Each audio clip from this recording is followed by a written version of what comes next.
BS report from Houston, All-Star Weekend. Tony Parker, MVP candidate. This is a recurring theme for you, where you play well and then people go, you know, who's an MVP candidate? Tony Parker. And it's almost like you're like continually underrated. I'm used to it. It's okay. But at some point you should be properly rated. You've been doing this every year now. It's okay. I don't mind. You know, we're in San Antonio, so you know, I'm used to it. It doesn't bother me. As long as we win championships, I'm fine with it. Well, how many rings do you have? You have three. Yeah. Yeah. Mm-hmm. You have three. So, 2011, Memphis just gets hot in that series. They beat you. Last year, you're up 2-0 against Oklahoma City. You've won 20 straight. They win the next two. You go back to San Antonio for Game 5. Ibaka and Perkins start hitting jumpers. Mm-hmm. You lose. Now you're back here this year, good regular season team again. And people are like, the Spurs, but Were those, I don't want to say flukes, but do you feel like those two events were unique events that maybe should not have happened all the time if you played that 100 times? If we can go to the conference finals and people say it's a bad season, you know, I'll take it. Right. I'll take it. I thought we had a great season last year. You know, you have to put it in perspective. You know, we had a lot of young guys. Kawhi Leonard was a rookie. Right. Danny Green was his first year playing. And I think, you know, in the playoffs, you know, he showed a little bit. And so that's why I think this year we're a better team, because I think our young guys are better. Yeah. And I think Timmy is looking fresher than ever. And I think Manu, we've been, you know, resting him most of the season. Right. And so I think new strategy with him. New strategy. We want to keep him fresh for the playoffs.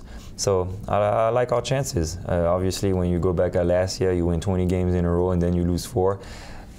People ask me like, what happened? I'm like, I don't know. It's hard to understand. That's why it's the beauty of sport. I wrote a glowing column after Game 2 about how great you guys were, and I blame myself for. And you blame yourself? You never won again. Don't do that. It's a total jinx. I'm not going to do that this year.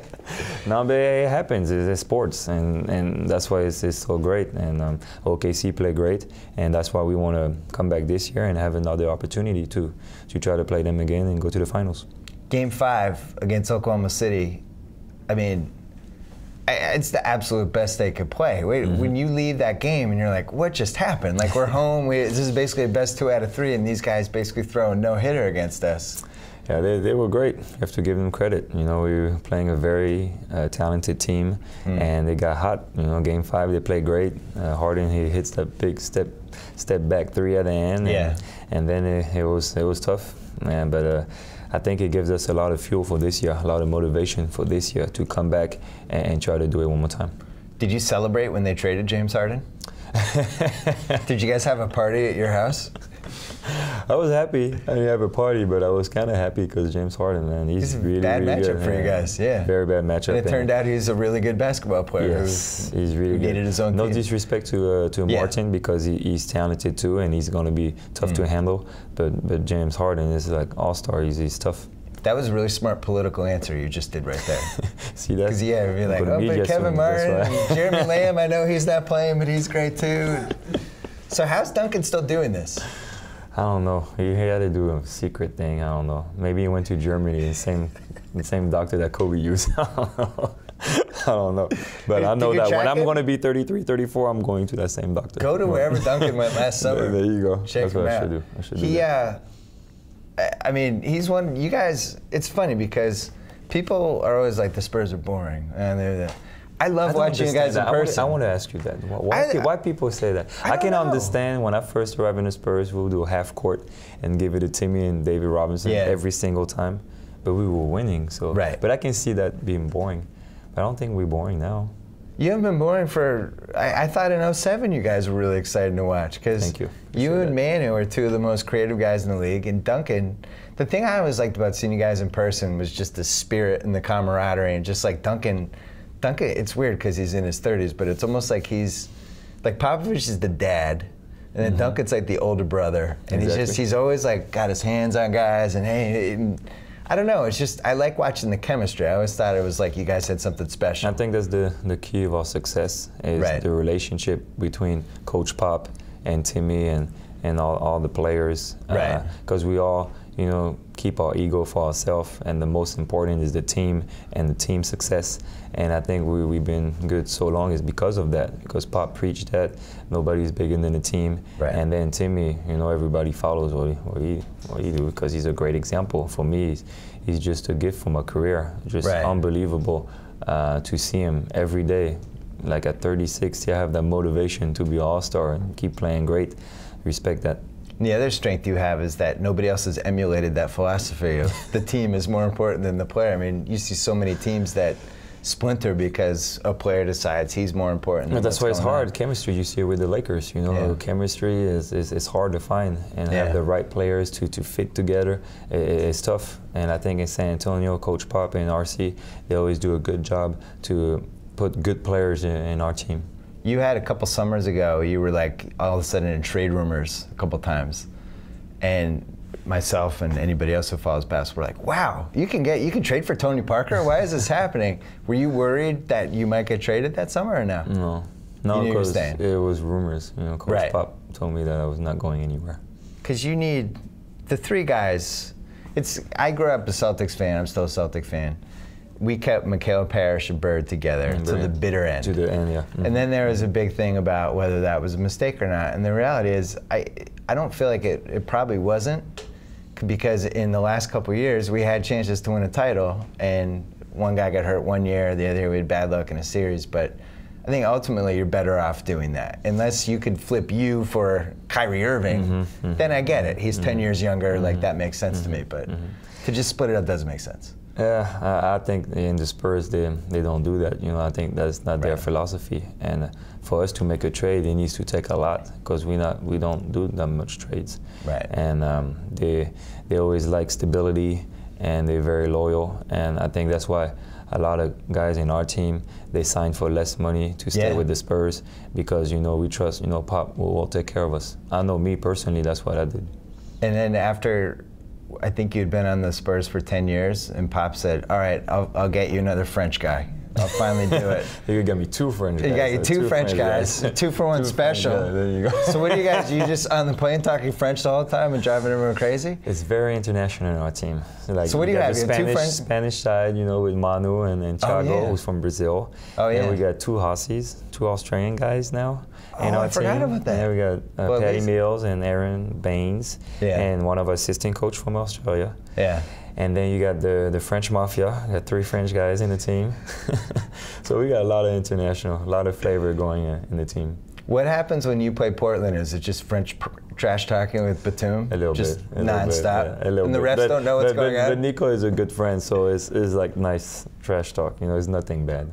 In the Olympics, I actually thought you had a chance to make the gold medal game. You guys had, on paper, that team looked nice. I was there. No, but we had a bad summer. Like, I hurt my eye. Right. And so I missed the whole preparation, so I didn't practice with the team. So basically, I was not 100% when I arrived at Olympics. Batum didn't practice one time with us, too, because he had this contract problem. So he couldn't practice until he signed his contract. And then Joakim Noah didn't come because of his ankle. So we had so many issues. In 2011, we was doing great. We went all the way to the final. How was Joakim Noah on that team? His dad. He won the Roland Garros. That seems shady to me. No, his dad is French. He won the French Open. Where did he go to high school? I don't know, somewhere in New York. Cause his mom is from there. Yeah, but that doesn't mean he's not French. Come on, that was like when Ibaka was on Spain. Actually, I'm worse than Joakim Noah. Why? Where'd you go to high school? I'm born in Belgium. Yeah. My mom is Dutch, and my dad is American. And I play for the French national team. Wow. So that's worse than Joakim. This is ridiculous. You know, I should mention, in 2001, the Celtics had 3 picks in the first round. Oh, you know. And they made my eyes water at the draft. Oh. I'm going to tell you a true story. And my dad's. True story. It's a draft, and you have that NBA lady, Creasy, she comes to me, and it was the 19th pick. She gives me a Celtics cap, say, they're going to pick you. And it was like 3 minutes left on the clock. You know, it's 5 minutes to pick somebody. And then at 1 minute, she comes back and checks the cap. She's like, oh no, they changed their mind. And they took my cap, and I was like, what? And so then Boston. And then you went 6 more picks. And so then they draft Joe Forte. Believe me, I remember. They picked Joe Forte. Total recollection of that. And so I was like always curious, like what happened? So one day I asked the GM, Chris Wallace, I was like, what happened in the draft like when you change your mind. Yeah. Because the day before, I practiced for Boston, so I did 2 workouts. I did the normal workout, and then the day before the draft, I did the workout. And it was Jim O'Brien at the time, the coach, and he was like, we want to draft you, but the Spurs, they're going to try to make a trade at 20, but if you're available at 21, for sure we take you. So the coach and the GM, they wanted me, but the president, big boss, he changed his mind, and he took Joe Forte. Yeah, do you know who it was? It was the great Red Auerbach. No, I know. Who was like in his late 70s at that point. And that was when we took the car keys away from Red after that whole thing. Because Joe Forte lasted about 1.5 years. I don't know. I don't know if he's playing basketball. Then I would go to these games with my dad, and you would come in, and we'd be like, are you serious? Now this guy's really good too? Like on top of the fact that Joe Forte is already out of the league? But you almost had Timmy too. Because I remember they always do articles. I'm well aware that we almost had Timmy. They almost had me in TD. It's pretty sad, but it really was one of the dark days of my life. Because we had tanked the whole season. We had, I think we had like a 33% chance. Yeah. I was watching him at Wake Forest. We were like, oh, this is the guy, he's going to save us. And then we ended up, I think we had got the 3rd pick. We didn't even get the 2nd pick. We took Chauncey Billups. I think it was 4th. Well, we took Chauncey and we traded him after 50 games. Yeah. So that worked out great. Everything about. So then Duncan would come in and he would just kill us every time. Like he took sick pleasure out of just torturing us. But I actually don't think him and Pitino would have been a great match. Yeah, that's I don't know. We were like pressing and doing. I don't know. I think that's destiny. I think San Antonio was the perfect match for Timmy. So your eye, everything is good? I know you get asked about that all the time. Is that 100%? It definitely put life in perspective. Yeah. You know what happened. You know, just unbelievable situation, wrong place at the wrong time. And but right now I'm fine. It's 100%. So right now it's a little bit red because I got elbowed by Elton. Oh, is that true? Yeah. Who did that? Elton Brand? Elton Brand, but he didn't do it. He didn't do it on purpose. I thought he might have. Maybe he's a Celtics fan. He's mad that he didn't come to the Celtics. So you're feeling good about the season, it sounds like. Yeah, I like our chances. Obviously, OKC, they're really, really good. Miami, they're really, really good. But I think like if we can keep improving on our defense and Timmy and Manu are healthy, I like our chances. I'm thinking OKC, San Antonio, the rematch. That'd be great. And I think the Clippers, they good too. You know, Clippers, they're going to be tough. They're going to be tough. I think the NBA show is going down for the Western Finals. I've never been to San Antonio. Really? Yeah, I'm kind of excited. So we need to make it. I'm hoping not to put on like 7 pounds from, what is it, steak, Mexican food? Yeah, a lot of Mexican food, but it's pretty good though. Yeah. It's pretty good. If you don't like it, you can always come to my French house. I'll give you French food if you don't like it. All right, you got to take your French posse out of here. Yeah, we're going to enjoy All-Star Weekend. Yeah, enjoy All-Star Weekend. Tony Parker, pleasure. Nice meeting you.